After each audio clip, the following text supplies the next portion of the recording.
Morning, Mikel.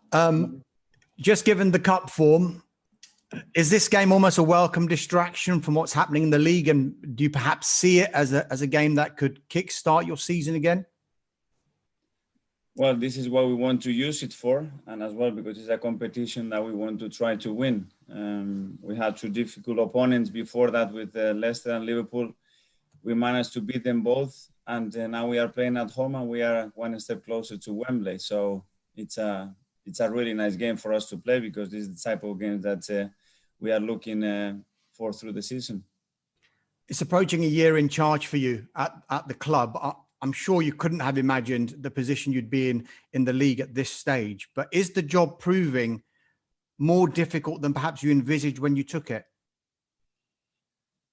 Well, I could not think about a lot of challenges that we've been through this year for many different reasons, some internally at the club, some externally with the pandemic, and them as well with some results that we have picked up in the last few months in the Premier League. But probably as well, I could not imagine all the nice moments that we had when I stepped in and I knew the challenges that we were facing, that we're going through for a couple of years or more already. So, some really positive highlights. And obviously now everything is looking a little bit more negative because of our form in the Premier League, obviously. I'm sure you're aware, Mikel, of all the talk from fans, from media, from pundits as well. You seem to be the subject and your future as well. From a personal perspective, are you feeling pressure from within the club? And what are they saying to you? No, within the club, everything I'm feeling is just support, encouragement, and total confidence that we're going to get through this together. Externally, I never read what is happening. I know more or less what is happening, but I never read it in beautiful moments. Don't read it in difficult moments. I don't read it. I just try to focus on the job and what I have to do. But obviously, a club of this stature deserves the best. And when it's not happening, everybody's going to question what is happening. And obviously, I'm the most responsible one in terms of results. So I have to accept that, obviously. It seems crazy to say, but some Arsenal fans are genuinely worried about relegation. Are you worried?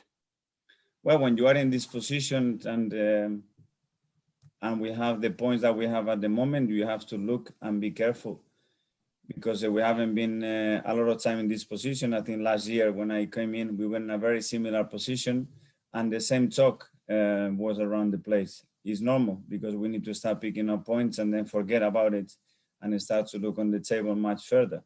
But it's, I think it's a normal thing to do when you just look at the table and you get the conclusions pretty quickly. Just finally from me, Mikel, can you give us an insight into what the atmosphere is like at the club and particularly in the dressing room? Because I know you say you don't pay any attention to what's being written and what's being said, but there seems to be a growing amount being written and being said about the atmosphere between the players, between you and the players. What can you tell us? I don't say that I don't pay attention. I say that I don't read. I do pay attention and I have to be aware, and I am aware about what is happening. That's part of my job. But what I'm saying is I don't read. If I start to read all the comments, whether they are positive or negative, it would drive me mad. And my suggestion to every player is exactly the same all the time. It happens with this social media as well, because you cannot control who is writing, what the intentions are. So it's, I think, very dangerous thing to do. When you talk about the dressing room, the atmosphere at the club is good as it could be when we are all hurting because results in the Premier League are hurting and everybody's worried and everybody is suffering at the moment because we want much more and we are working to get much more. In the dressing room, when you are losing football matches, it's difficult because they suffer as well, because they care, because they want more, because the confidence level starts to go through, but the unity is there. Is that 100% unity around the club? It's impossible in any club, even when you win, because players that are not participating is always more difficult. But when you look at the perspective, how we are losing football matches and how we are where we are, it's pretty incredible because last year against Everton, we won the game with 25% chance of winning, supported by all the stat. You win 3-2. Last weekend is 67% chance of winning any Premier League in history and 9% of losing, and you lose. 3% against Burnley, and you lose. 7% against the Spurs, and you lose. There is something else a part of that. It's not just the performance, it's something else that has to go our way, and at the moment, it doesn't. Saying that, it doesn't care because you lose, and the only thing that cares is that you lose the football match, and this is what we hear. Thank you. Thanks, Dharmesh. Thank James from TalkSport. Morning, Mikel. Hello. Mikel, have you got any good news for us from the injury point of view in terms of Pierre-Emerick Aubameyang? How long do you think he'll be out for? And then any other players that may come back into the fold tomorrow? Well, Auba, it's feeling much better. He was more positive yesterday than that the previous 2 days. He will have another scan the next few days, and we will see how quickly we can get him back on the team. But he knows how important it is for us, and he feels that responsibility, and he's trying his best to be fit as quick as possible. For the rest, I don't think we're going to have any news till today before training. You mentioned a few stats before then. At the weekend, it was 60% possession you had against Everton, but just 2 shots on target, and that includes Pepe's penalty. So what's going wrong? Is it a confidence point of view? Are the players lacking a bit of courage, or is there a lack of vision in attacking areas? I'm zero interested in ball possession. I'm interested in what we do with that ball and how efficient we are. Our conversion rates and our finishing quality is what is letting us down at the moment, because with the rest, it's where it should be to win many, many football matches. And it wasn't there before. And we were winning because our finishing quality was through the roof, and we were winning these football matches. And at the end of the day, in football, both boxes makes the difference. If you don't make it right in your own one, and when you get into the opponents, you don't put that ball in the nets, is what at the end makes results go one way or the other. It's been a really difficult start to the season. Are you concerned at all about the psychological effect this is having on some of the young players, the likes of Ainsley Maitland-Niles, the likes of Bukayo Saka, players that are already experiencing a huge amount of pressure that comes with being an Arsenal player, and that's just almost insurmountable now results have been so poor of late? It's part of what they have to do and what they have to go through to become really important players for this football club. You have to see how people react around them in difficult moments. They have to experience themselves to get through these difficult moments and how they're going to handle that pressure. If they are able to do that, they have to handle good moments and how they handle that to continue performing at the level that is required here.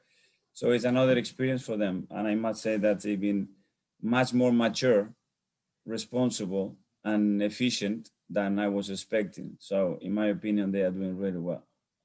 And just finally from me, Mikel, obviously you spent a number of years at Man City working under Pep Guardiola. How does the pressure compare to being one of the coaches, the number 2, to being the number 1 here at Arsenal? Well, it's different because at the end, the decision making is completely down to you. And you are in the spotlight when things are going well and when things are not going well.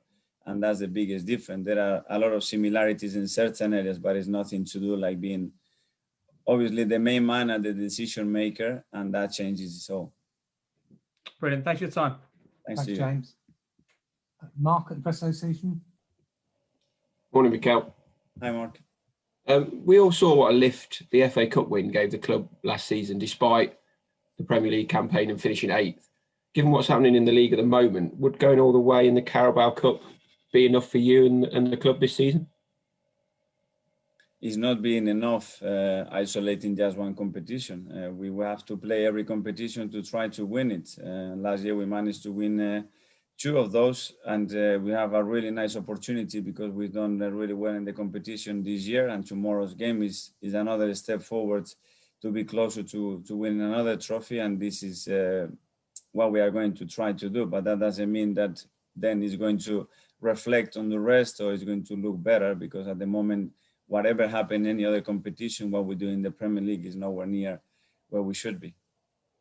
The club has backed you in recent weeks. Edu and Vinay both come out and said you're absolutely fine in your position. But can you imagine there being any conditions where you would consider walking away from this job yourself, or is that something that to you isn't even an option?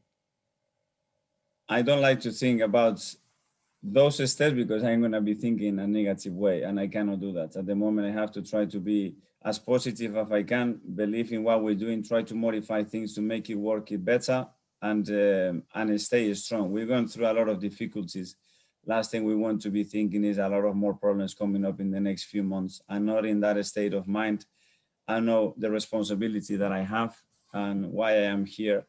And I think everybody knows as well from a few months ago that this wasn't going to get resolved really quickly. So I think that's the consciousness of everybody at the club. Gabriel Martinelli been out injured for a long time, but came back off the bench on Saturday. There's been a huge clamour from fans for him to almost be the saviour of your season. But they have to be more realistic, don't they? Because he's a young player who needs a lot more time to regain full fitness and everything. And we cannot put Gabi that pressure on his shoulders. I don't think it's fair for him. He brings that enthusiasm that the fans can see because he's got something special. He's got a special energy every time he steps on that field. But remember that Gabi, what he's done in the Premier League, the time that he's been for us is very limited, and let him develop like we are doing with many other young kids that we have here. Is it the current situation with results and the goal scoring issues that you've had? I know you've talked about at length, but when you've got a player like Martinelli coming back, it does make it harder for him. There is a bit more pressure on him because of that. It's hard. It would have been a lot easier for you to drop him into a winning team, wouldn't it? But now there is that pressure building up to see if you can change things. Yes, but again, Mark, the same with many other young players that are taking probably more responsibility that they should do in this moment. But it's the squad that we have at the moment and what we have to manage, and they have to try to do their best. But I don't think it's fair to put now all the pressure on them as well. Thanks, Mikel. Thank you.